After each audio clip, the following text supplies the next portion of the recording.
Yo, what's up, guys? My name is Oliver Hayes alongside Sko Buffs Sports, Liam Howard, and Matt Spivack. We are here at the T-Mobile Center for the second day of the Big 12 Men's Basketball Championship Tournament. We, of course, pulled up to Kansas City to watch the Colorado Buffaloes, the number 11 seeded Colorado Buffaloes, but their season ended on the first day of the tournament, losing to Oklahoma State by a score of 92-83 last night in the last game of Tuesday. In that first round of the Big 12 tournament. We're going to start there before we get into our predictions. Liam, what were your thoughts after that contest? Yeah, that was just an unfortunate game, a very disappointing game for the Buffaloes, and a first-round exit is not something that Tad Boyle's very accustomed to, and it came really because of a lot of rebounding issues. Getting out-rebounded by 10 while they're missing their biggest rebounder in Parsafala is never something that you can really hang your hat on if you're leaving a game, and Dak did his part, but after him, it was all downhill from there in the rebounding game for the Buffaloes.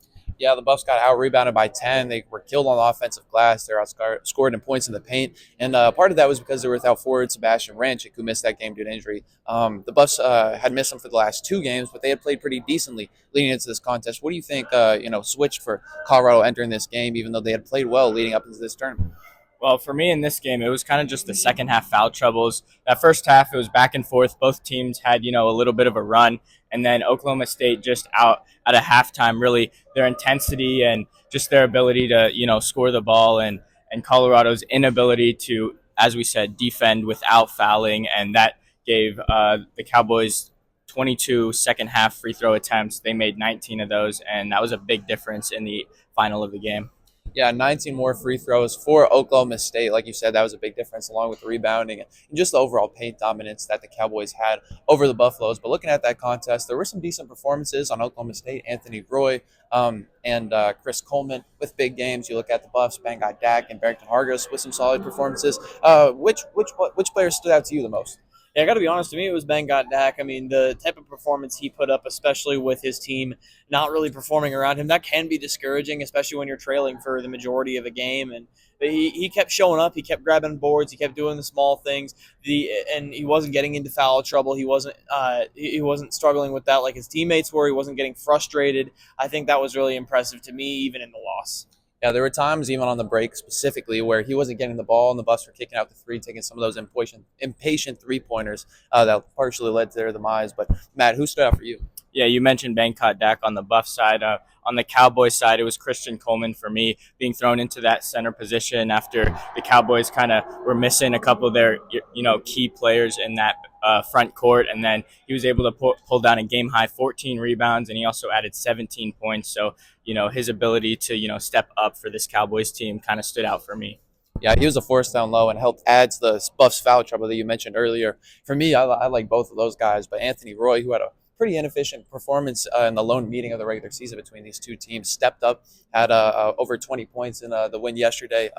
He only made 2 threes, but one of which came in transition after a big block on Isaiah Johnson. And for me, that was the swing in the game that gave Oklahoma State just enough momentum to get into the double-figure digits lead area and then control things. Then advance it today to take on number 6 seeded TCU, which would be the last game of tonight. But before we get to that game, let's look at the prior games. We have Iowa State versus Arizona State going on right now in the first game of the day on the court behind us. It is halftime at the moment. Liam, you and I showed up a little late, so we don't necessarily have to talk about it. But Matt, you've been around a little bit longer. What's going on so far in this contest? Yeah, Iowa State kind of just jumped out to a huge lead. In the first couple minutes, Arizona State was able to weather it a little bit, but after that, it was kind of all Cyclones from there. They got out to, a 30-point lead in that first half, ended it up by a good, 20 or so points, and held Arizona State to just 32% in that first half. So it looks like they're taking that one from there. Yeah, I think that currently the score is 45-16 at halftime. I think halftime just ended. The Iowa State fans are out in droves, so this is how it always is here in Kansas City. This is how it was last year, and Iowa State fans are it's certainly feeling like a home game for the Cyclones. Yeah, definitely. And with them up nearly 30 points, it is hard to believe that Arizona State will put some magic together and come back on TJ Otzelberger's team. So it was most likely set up that Iowa State will be set to take on Texas Tech tomorrow in the first game of the third round of the Big 12 tournament. But looking at this next contest, we got Cincinnati versus UCF. In my opinion, I think this is the best game of the day. I was pretty high on it, UCF yesterday. We saw Cincinnati play a decent game, even though Utah showed up in the first half yesterday. What are your thoughts entering this matchup? Yeah, I got to be honest. I think UCF's going to pull this one out, and I think it's really going to come down to their backcourt duo. I think the Cincinnati's going to have a hard time defending them, and although their offense is going to come to play as they did yesterday, I think the Bearcats are just going to have a hard time getting over that hump. Their defense isn't quite going to show up the way that they needed to, and UCF's going to be moving on. What do you think, Matt? Yeah, I'll go the other side. I'll go with Cincinnati. They had a couple players show up for them yesterday. One of them being Baba Miller. He didn't, shoot too efficiently, but he had a double-double, and he's been, one of their best players all year, leading in points, rebounds, and assists. So I'll go with the Cincinnati Bearcats. Me personally, I have to go with UCF. I like Timus Fulks and Riley Kugel in that backcourt over some of Cincinnati's guards. And while Baba Miller and Mustafa Tiam have been great for the Bearcats this season, Jermichael Stillwell and John Bull have been fantastic for UCF at the same time, which is why these teams hold similar records and hold the middle of the Big 12. So I personally have to go with UCF. Why not go into the next game? Looking at West Virginia, who's going to be playing their first game after having a first-round bye, and is set to take on BYU and AJ DeBonza, who went for a 40-piece along with 9 rebounds and six assists yesterday. What do you think will happen in that game? Will it be another DeBonza masterclass, or will it be a little bit more team versus team? I think absolutely it's going to be another AJ DeBonza masterclass. I just don't think West Virginia matches up well with him, and he is good at dominating those matchup nightmares. And I think that ultimately this is going to be a push for him where he is sort of in that National Player of the Year contention. I think he's going to make a really great case for himself throughout the rest of this tournament, and it's going to really be emphasized here against West Virginia. He's going to have another huge game. Maybe not another 40-pointer, but it'll be a big game for AJ DeBonza. If I remember correctly, I believe BYU went to West Virginia and picked up a win there, even amid their struggles during this Big 12 conference season. But Matt, given all that, do you think West Virginia has a better chance, given how good they are on the defensive end?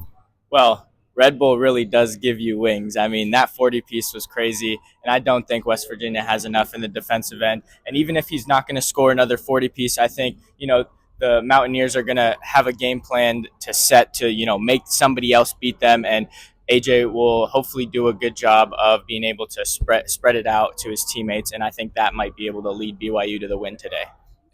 Me personally, I have to oppose you guys because AJ DeBonza, he's fantastic. We obviously saw him in one of his best games of the year yesterday against Kansas State. But with how impressive West Virginia has been in the few games I've watched them this season, I believe that they can match up well. And without Richie Saunders and on the wing for BYU, it'll make it so much that much easier for the Mountaineers to focus in on DeBonza, who is still used to having a scouting report around him and producing. I mean, it wasn't like Kansas State, was just guarding him one-on-one yesterday. DeBonza still, was taking on double teams and things like that, different coverages, and still producing. I just think that West Virginia, with the stats that they produced this year, can focus up on a team that has one less option now that Richie Saunders is out. But I'm looking across to this last game of the day, Oklahoma State versus TCU. We mentioned it earlier with Oklahoma State beating the Buffaloes. What are your thoughts entering that game, especially, thinking how Colorado could have been Colorado in this contest? To be honest, I think this is going to be the closest game of the day. This one could be an absolute nail biter, but to be honest, I think that this court has been there's been a lot made about it, but I think that some of the players are underdoing a little bit of this thing is hard to play on. There was, I believe it was Taj Manning in the Kansas State locker room last night, just had nothing nice to say at all about this court. And so playing on it for a day can absolutely gain an advantage. And in a game that's as close as this, Oklahoma State's conditioned on this court. And just even in the general sense of having an extra day of playing so that they are sort of warmed up in a way, I think that is going to give them the advantage ultimately. Anthony Roy's going to have another great game, and just I think that they are going to be able to attack the paint just as well against TCU. Give me Oklahoma State moving on. That's actually a decent point that you bring up that we didn't mention for any other teams. Matt, what do you think? Yeah, I think TCU is going to take this one. They're coming into this tournament hot, winning 8 of their last 9, if I remember correctly. And their forward duo of Xavier Edmonds and David Punch really lead this team. And that's what Oklahoma State head coach Steve Lutz said in his press conference last night when previewing this game, is that duo basically won the game for them when these two teams matched up, and I'm going to take them to do it again. Yeah, even at this point, it's hard for me to go one way or the other, but I think I have to go TCU, even though they picked up the wins over Oklahoma State earlier this season. It's hard to win 3 games over a team when you see them 3 times in a season. I just think that with Parsifalo being out, and even though Oklahoma State had the front court shown that they did versus the Buffaloes yesterday, the fact that that TCU has Edmonds and Punch, like you mentioned, and they're crafty and they're fairly versatile as well, even though they're not the tallest. I think that would just be too much for Oklahoma State to handle. Although, with the game that Chris Coleman had yesterday at his frame, he's a fairly versatile dude, not, your most conventional big. You make a great point for this being the closest game of the day. But to wrap this up, that we've got our predictions, who's the one player that you are looking out for in this 4-game slate? I guess now 3-game slate. Now that Iowa State and Arizona State's wrapping up.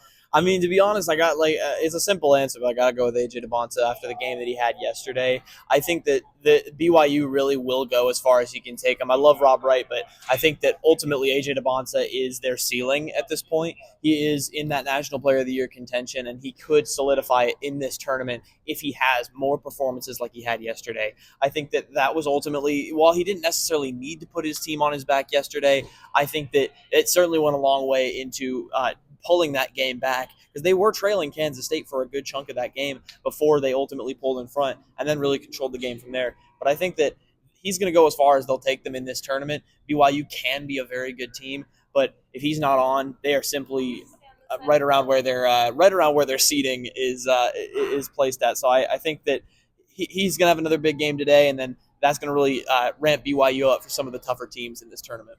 Now, of course, DeBonta is always an easy pick. You mentioned him being in that National Player of the Year contention. Interesting that Big 12 Commissioner Brett Yormark mentioned him and not the Big 12 Player of the Year, Shane Bradley. Take that with what you will. But Matt, were you riding with DeBonta, or do you pick someone else? Looking at someone else. I was going to ride with DeBonta, but I'll go with Oklahoma State's Anthony Roy. Liam, you mentioned that game could be the closest. You picked Oklahoma State to win, and I think if they do win, Anthony Roy has to show up once again like he did last night against the Buffaloes. If he's efficient, if he can have a good scoring night, I think that gives the Cowboys a good chance to pull off that upset. Yeah, I like Anthony Roy as a pick. He was super exciting yesterday on both sides of the floor. Those chase down blocks along with those big threes, those were something. But for me, I have to pick Ryan with my UCF, how much I've wrote for them this one time Big 12 tournament. Riley Kugel is the guy that I'm looking out for. He was just so impressive when UCF and the Knights came to Boulder. He had some tough shots. Specifically from that right wing, it was off the dribble, it was catch and shoot. It was Isaiah Johnson, Barrington Hargis, Sebastian Ranchik. It don't matter. It was just three.